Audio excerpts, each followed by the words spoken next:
Welcome to SB geography class. আজকে আমি পশ্চিমবঙ্গ মধ্যশিক্ষা পর্ষদের মাধ্যমিক 2023-এর জিওগ্রাফির শর্ট কোশ্চেনগুলো তোমাদেরকে আলোচনা করে দেবো। তো প্রথমে হচ্ছে যে ভূগোল বিষয়ে যে বিকল্প থেকে সঠিক উত্তর নির্বাচন করো, এখানে 14টি প্রশ্ন দেওয়া থাকে এবং সেখান থেকে 14টি উত্তর করতে হয়।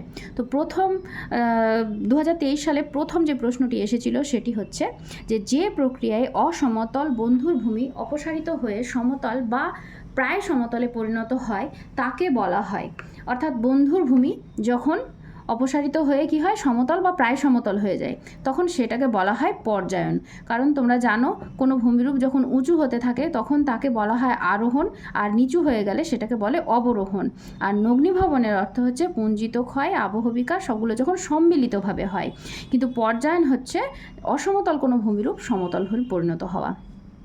দ্বিতীয় কোশ্চেনটি ছিল মরুভূমিতে বায়ু দ্বারা বালুকণা উত্থিত অপসারিত হয় যে প্রক্রিয়ার সাহায্যে, তা হচ্ছে উত্তর হচ্ছে সঠিক উত্তর অপসারণ।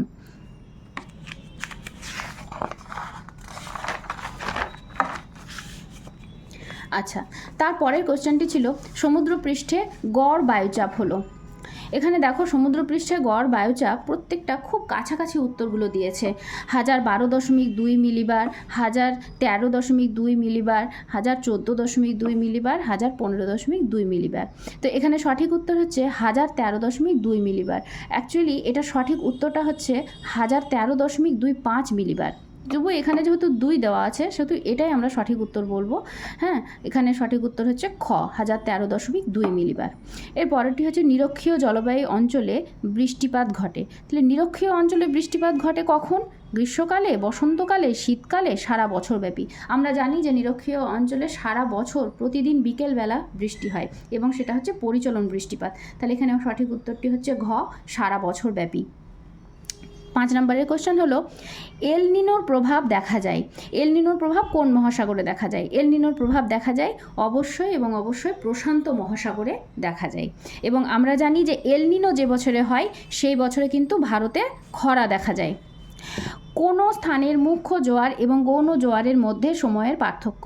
কোনো স্থানে মুখ্য জোয়ার এবং গৌণ জোয়ারের মধ্যে সময়ের পার্থক্য হচ্ছে 12 ঘন্টা 26 মিনিট। এরপরের প্রশ্নটি হচ্ছে নিম্নলিখিতগুলির মধ্যে বিষাক্ত বজ্র হলো। বিষাক্ত বজ্র অর্থাৎ যেটা আমাদের শরীরে, মানুষের শরীরে বা উদ্ভিদের শরীরে ক্ষতি করে। তাহলে বিষাক্ত বজ্র হচ্ছে একমাত্র পারদ। কারণ এই পারদ যদি জলে বা মাটিতে মিশে যায় তাহলে সেটি কি করে না, মানুষের মধ্যে নানান ধরনের অসুখ সৃষ্টি করে। বর্তমানে ভারতে অঙ্গরাজ্যের মোট সংখ্যা হচ্ছে, বর্তমানে ভারতে মোট অঙ্গরাজ্যের সংখ্যা হচ্ছে 28টি। এটি আগে 29 ছিল, কিন্তু এখন যখন থেকে নতুন করে কাশ্মীর, লাদাখ কেন্দ্রশাসিত অঞ্চল হয়েছে তখন থেকে রাজ্যের সংখ্যা কিন্তু কমে গিয়ে আবার 28টি হয়ে গেছে। ভারতের সর্বোচ্চ মালভূমি হলো, ভারতের সর্বোচ্চ মালভূমি অর্থাৎ সবচেয়ে উঁচু মালভূমি হচ্ছে লাদাখ মালভূমি। গঙ্গা নদীর সাথে যমুনা নদীর সঙ্গম নিম্নলিখিত স্থানে অবস্থিত। গঙ্গার সঙ্গে যমুনা মিলিত হয়েছে এলাহাবাদে। ঠিক আছে, এলাহাবাদ নামক যে শহরটি রয়েছে সেখানে গঙ্গার সঙ্গে যমুনা মিলিত হয়েছে। এরপরে 11 নম্বরের কোশ্চেনটি হচ্ছে পশ্চিমী ঝঞ্ঝার প্রভাবে বৃষ্টিপাত সংঘটিত হয় যে অঞ্চলে। আমরা জানি যে ভারতে কি হয় না, শীতকালে কিন্তু কোনো রকম বৃষ্টিপাত হয় না। শুধুমাত্র গোটা ভারতে শীতকালে কোনো রকম বৃষ্টিপাত হয় না, শুধুমাত্র পশ্চিমী ঝঞ্ঝার প্রভাবে জম্মু কাশ্মীর এবং পাঞ্জাবের কিছু কিছু অঞ্চলে বৃষ্টিপাত সংঘটিত হতে দেখা যায়। সুতরাং পশ্চিমী ঝঞ্ঝার প্রভাবে যে বৃষ্টিপাত হয় সেই অঞ্চলটি হচ্ছে ক, জম্মু ও কাশ্মীর। পরেরটি হচ্ছে ভারতে কফি উৎপাদনে প্রথম স্থানাধিকারী রাজ্যটি হলো। ভারতে কফি উৎপাদনে প্রথম স্থানাধিকারী রাজ্যটি হলো দক্ষিণ ভারতে অবস্থিত, কিন্তু এখানে উত্তরগুলো দেখো সবগুলোই দক্ষিণ ভারতের রাজ্যই দিয়েছে। তো এখানে সঠিক উত্তরটি হচ্ছে কর্ণাটক। ভারতে বেসরকারি উদ্যোগে বৃহত্তম লৌহ ইস্পাত কারখানা হলো Durgapur steel plant, Bhilai steel plant, Salem steel plant, Tata iron and steel plant. এটা সঠিক উত্তর হচ্ছে Tata iron and steel plant, ঘয়েরটি হচ্ছে সঠিক উত্তর। আর সরকারি উদ্যোগে যেটি বৃহত্তম লৌহ ইস্পাত কারখানা সেইটি হচ্ছে ভিলাই স্টিল প্ল্যান্ট, কিন্তু এখানে বেসরকারি উদ্যোগ বলেছে, সুতরাং এখানে tata iron and steel plant হবে। 74 m/7 মানচিত্রের সংখ্যাসূচক স্কেল হলো, এটা হচ্ছে 1:50,000। এটাই হবে সঠিক উত্তর। সুতরাং এখানে 14টা প্রশ্ন দেওয়া ছিল এবং এখানে 14টারই উত্তর করতে হবে। এরপরে হচ্ছে শুদ্ধ ও অশুদ্ধ নির্ণয় করো। তো শুদ্ধ অশুদ্ধ তোমরা জানো যে শুদ্ধ বাক্যের পাশে শুদ্ধই লিখতে হবে, অশুদ্ধ বাক্যের পাশে কিন্তু অশুদ্ধ লিখতে হবে। সত্য মিথ্যা বা ভুল ঠিক বা এই ধরনের কোনো কিছু কিন্তু লেখা যাবে না। মেরু অঞ্চলে হিমরেখার উচ্চতা 0 মিটার। হ্যাঁ, এটা একটা শুদ্ধ বাক্য। তার কারণ হচ্ছে মেরু অঞ্চলগুলিতে সমভূমি অঞ্চলেই হিমরেখা অবস্থান করে, অর্থাৎ হিমরেখা কি না, যে উষ্ণতাতে বরফ গলে জলে পরিণত হয় বা যে উষ্ণতার উপরে বরফ নিজের অবস্থানে অবস্থান করে এবং যে উষ্ণতা। এর পরেরটি হচ্ছে শুদ্ধ এবং অশুদ্ধ বাক্য নির্ণয় করো। তাহলে শুদ্ধ বাক্যের পাশে শুদ্ধই লিখতে হবে, অশুদ্ধ বাক্যের পাশে কিন্তু অশুদ্ধ লিখতে হবে। তোমরা জানো যে এটা শুদ্ধ বাক্যের পাশে সত্য মিথ্যা ভুল ঠিক এই ধরনের কোনো কিছু কিন্তু লেখা যাবে না। শুদ্ধ বাক্য হলে সু লিখতে হবে, অশুদ্ধ বাক্যের পাশে অ লিখতে হবে। তো প্রথম প্রশ্নটি হচ্ছে মেরু অঞ্চলে হিমরেখার উচ্চতা 0 মিটার। হ্যাঁ, এটি একটি শুদ্ধ বাক্য। আন্টার্কটিকা অঞ্চলে ওজন গহ্বর দেখা যায়। অবশ্যই এটি একটি শুদ্ধ বাক্য, কারণ আন্টার্কটিকার অঞ্চলেই ওজন হোল অবস্থান করে। চিনুক ফ্রান্সের মধ্যে দিয়ে প্রবাহিত একটি উষ্ণ বায়ু। এইটি একটি অশুদ্ধ বাক্য, কারণ চিনুক ফ্রান্সের মধ্যে দিয়ে প্রবাহিত হয় না। চিনুক একটি উষ্ণ বায়ু। চিনুকের নাম হচ্ছে তুষারভক্ষক, বরফ খেয়ে নেয়, কিন্তু চিনুক ফ্রান্সের মধ্যে দিয়ে প্রবাহিত হয় না। চিনুক প্রবাহিত হয় রকি পার্বত্য অঞ্চলের মধ্যে দিয়ে। তো এটি অবশ্যই একটি অশুদ্ধ বাক্য। চন্দ্র ও সূর্য যখন পৃথিবীর সাথে এক সমকোণে থাকে তখন সিজিগি হয়। এটা একটি অশুদ্ধ বাক্য। যখন চন্দ্র সূর্য পৃথিবীর সাথে সমকোণে অবস্থান করে তখন সিজিগি হয় না। সিজিগি হয় যখন চন্দ্র সূর্য একই সরল রেখায় অবস্থান করে। সুতরাং সমকোণে অবস্থানের এটা ভুল উত্তর হয়ে গেল, তাহলে এটা অশুদ্ধ বাক্য। দূষিত বাতাসকে স্ক্র্যাবারের সাহায্যে পরিশ্রুত করা হয়। হ্যাঁ, এটি একটি শুদ্ধ বাক্য, কারণ স্ক্র্যাবার যন্ত্রটি বাতাসকে পরিশ্রুত করার জন্য ব্যবহৃত হয়। ভারতে বৃষ্টির জল সংরক্ষণে অগ্রণী রাজ্য হলো কেরল। এটি একটি অশুদ্ধ বাক্য, কারণ বৃষ্টির জল সংরক্ষণে বর্তমানে সবচেয়ে অগ্রগণ্য রাজ্যটি হচ্ছে তামিলনাড়ু। পৃথিবীর উপগ্রহ চিত্র ব্যাখ্যার জন্য কম্পিউটারের ব্যবহার আবশ্যিক। হ্যাঁ, অবশ্যই উপগ্রহ চিত্র ব্যাখ্যার জন্য কম্পিউটারের ব্যবহার প্রয়োজন। সুতরাং এটি শুদ্ধ বাক্য। এর পরের প্রশ্ন হচ্ছে উপযুক্ত শব্দ বসিয়ে শূন্যস্থান পূরণ করো। সুতরাং এখানে শূন্যস্থান পূরণের ক্ষেত্রে উত্তর করতে হয় কিন্তু 6টি, কিন্তু এখানে দেওয়া থাকবে হচ্ছে 7টি। এখানে 7টি প্রশ্ন দেওয়া থাকবে, যার মধ্যে 6টির উত্তর করতে হবে।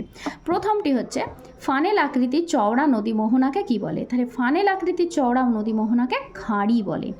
বালি দ্বারা গঠিত মরুভূমি সাহারায় কি নামে পরিচিত? আর্গ নামে পরিচিত। বায়ুপ্রবাহের গতিবেগ নির্ণয় করা হয় অ্যানিমোমিটার যন্ত্রের সাহায্যে। অ্যানিমোমিটার। তারপরের প্রশ্নটির উত্তর হচ্ছে বহিঃস্রোত বা উষ্ণ স্রোত। এখানে যেটা লিখবে সেটাতেই নাম্বার পাওয়া যাবে। এখানে প্রশ্নটা ছিল যে ড্যাশ স্রোত সমুদ্রতলের উপরিভাগ দিয়ে প্রবাহিত হয়। তো কেউ যদি লেখে উষ্ণ স্রোত উপরিভাগ দিয়ে প্রবাহিত হয় তাহলেও ঠিক হবে, কেউ যদি লেখে বহিঃস্রোত প্রবাহিত হয় তাহলেও কিন্তু উত্তরটা ঠিক হবে। মালাবার উপকূলের উপহ্রদগুলিকে স্থানীয় ভাষায় কয়াল বলে। হ্যাঁ, এটা কয়ালই বলে। জোয়ার বাজরা রাগি প্রভৃতি ফসলকে একসঙ্গে মিলেট বলে। এরপরে হচ্ছে ভারতের মহাকাশ গবেষণা সংস্থাটি অবস্থিত হচ্ছে বেঙ্গালুরুতে।